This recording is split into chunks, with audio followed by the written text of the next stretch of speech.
नमस्कार दोस्तों। सती के देह त्याग के बाद जब महादेव वियोग की अग्नि में जल रहे थे और पूरी सृष्टि उनके वैराग्य से कांप उठी थी, तब देवताओं की करुण पुकार पर प्रकट हुई साक्षात आदि शक्ति मां जगदम्बा। करोड़ों सूर्यों के तेज के साथ अपने दिव्य रत्नजड़ित रथ पर सवार होकर जब मां ने दर्शन दिए तो देवलोक निहाल हो गया।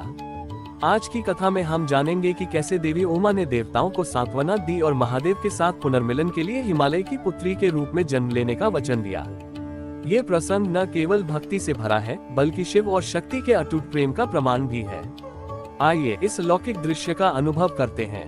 देवताओं के द्वारा की गई स्तुति से प्रसन्न होकर दुखों का नाश करने वाली जगदम्बा देवी दुर्गा उनके सामने प्रकट हो गई। वे अपने दिव्य रत्नजड़ित रथ पर बैठी हुई थीं। उनका मुख करोड़ों सूर्य के तेज के समान चमक रहा था। उनका गौर वर्ण दूध के समान उज्ज्वल था। उनका रूप अतुल्य था। रूप में उनकी तुलना किसी से नहीं की जा सकती थी।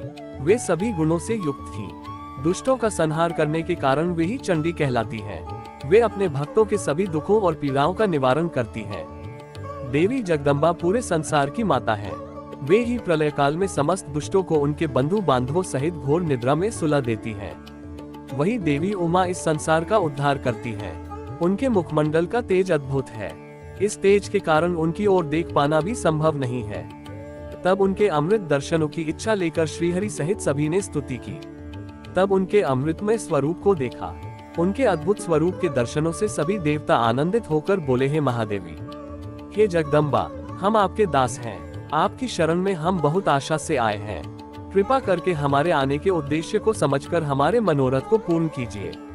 हे देवी, पहले आप प्रजापति दक्ष की कन्या के रूप में प्रकट होकर रुद्रदेव की पत्नी बनी और ब्रह्माजी व अन्य देवताओं के दुखों को दूर किया। अपने पिता के यज्ञ में अपने पति का अपमान देखकर स्वेच्छा से अपने शरीर का त्याग कर दिया। इससे रुद्रदेव बड़े दुखी हैं। वे अत्यंत शोकाकुल हो गए हैं। साथ ही आपके यहाँ चले आने से देवताओं की जो इच्छा थी वह भी अधूरी रह गई है। इसलिए हे जगदम्बिके, आप पृथ्वीलोक पर पुनः अवतार लेकर रुद्रदेव को पति रूप में पाए ताकि इस लोक का कल्याण हो सके और सनत कुमार मुनि का कथन भी पूर्ण हो सके। हे भगवती, आप हम सब पर ऐसी ही कृपा करें ताकि हम सभी प्रसन्न हो जाए तथा महादेव जी भी पुनः सुखी हो जाए, क्योंकि आपसे वियोग होने के कारण वे अत्यंत दुखी हैं। कृपा करके हमारे सभी कष्टों और दुखों को दूर करें। हे नारद, ऐसा कहकर सभी देवता पुनः भगवती की आराधना करने लगे। तत्पश्चात हाथ जोड़कर चुपचाप खड़े हो गए। तब उनकी अनन्य स्तुति से देवी उमा को बहुत प्रसन्नता हुई। तब देवी शिव जी का स्मरण करते हुए बोली, हे हरे, हे ब्रह्मा जी तथा समस्त देवताओं और ऋषि मुनियों, मैं तुम्हारी आराधना से बहुत प्रसन्न हूँ। अब तुम सभी अपने अपने निवास स्थानों पर जाओ और सुखपूर्वक वहाँ पर निवास करो। मैं निश्चय ही अवतार लेकर हिमालय मैना की पुत्री के रूप में प्रकट होऊंगी, क्योंकि मैं अच्छे से जानती हूँ कि जब से मैंने दक्ष के यज्ञ की अग्नि में अपना शरीर त्यागा है तब से मेरे पति त्रिलोकीनाथ महादेव जी भी निरंतर कालाग्नि में जल रहे हैं। उन्हें हर समय मेरी ही चिंता रहती है। वे हर समय ये सोचते हैं कि उनके क्रोध के कारण ही मैं उनका अपमान देखकर वापस नहीं आए और मैंने वहीं अपना शरीर त्याग दिया। यही कारण है कि उन्होंने अलौकिक वेश धारण कर लिया है और सदैव योग में ही लीन रहते हैं। अपनी प्राणप्रिया का वियोग वे सहन नहीं कर सके हैं। इसलिए उनकी भी यही इच्छा है कि मैं पुनः पृथ्वी पर अवतीर्ण हो जाऊं ताकि हमारा मिलन पुनः संभव हो सके। महादेव जी की इच्छा मेरे लिए सदैव सर्वोपरि है, अतः मैं अवश्य ही हिमालय मैना की पुत्री के रूप में अवतार लूंगी। इस प्रकार देवताओं को बहुत आश्वासन देकर देवी जगदम्बा वहां से अंतर्धान हो गई।